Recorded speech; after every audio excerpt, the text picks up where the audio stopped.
about the goal of this conference. We just talked about that, but this is really the very clear goal of the conference, to explore the option for developing and integrating community health worker education and training program in the CUNY system. That is our goal, and this is based on the best practice in the nation, and also the feedback from the CHW employer and employees. So you may just ask that, okay, so what's happening actually in CUNY? CUNY is actually a very big umbrella, I can tell you that. It's including 23 schools and colleges in 5 boroughs, but about 10 schools actually have community health or human service majors. So as you see that the yellow ones are 4-degree or senior colleges, and all of them have MA, master's, or BS programs in health, community health, or human service. And most of the programs that we see, we have associate degree in BMCC, Borough Manhattan Community College, Bronx Community College, Hostess, Kingsborough, and LaGuardia. And about the CHW training, so we have just two colleges actually have that. We at LaGuardia offering that, and Hostess already made a curriculum, but they haven't really implemented that yet. So this is a credit bearing, but there is no enrollment as of today. Kingsborough tried to just having a non-credit certificate. They are actually implementing something, but again, because of some logistic and some problems, they couldn't really enroll any students. But similar to CHWs, we have another kind of training at CUNY, which is Family Development Credentials. See, FDC, that many of you may be familiar with that, and now many of the CHWs who are currently working, they have this credential. This is really offered as a non-credit in these colleges that I mentioned here. So it's started from Cornell University, and now it's actually went to the Connecticut University, and CUNY is having that. It's 90 hours training, but it's not pure CHW. It's different from the CHW. But what's happening actually in the whole nation?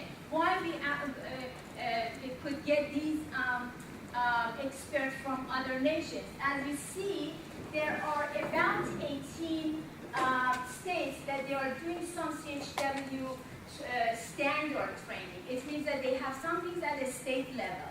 So and as you see that these are these 18, and just 3 of them, they are yellow, they have state certification. It means that the state gives them some kind of certification as a statewide.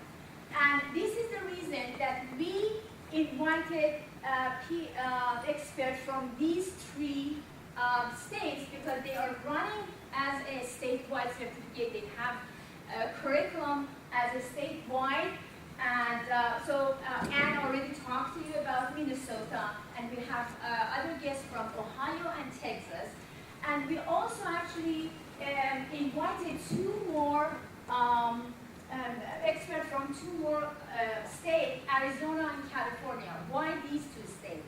I actually went through lots of the studies and literature review and see that what are happening in other states. And I found that Arizona actually has a very long-standing program. It's more than maybe 20 years. And California actually has a college-based program since 1992. So these are very 2 great examples for us that what they are doing and what is happening in California and Arizona. California is also actually published the first textbook of CHW. So it is really great to have the publisher or the author of this textbook. And everyone actually got the 2 chapters of the textbook in your folder. And that is the example of the some things that you can actually have in the textbook. Okay, so I want to actually now introduce the first speaker from Arizona, Mr. Donald Hu.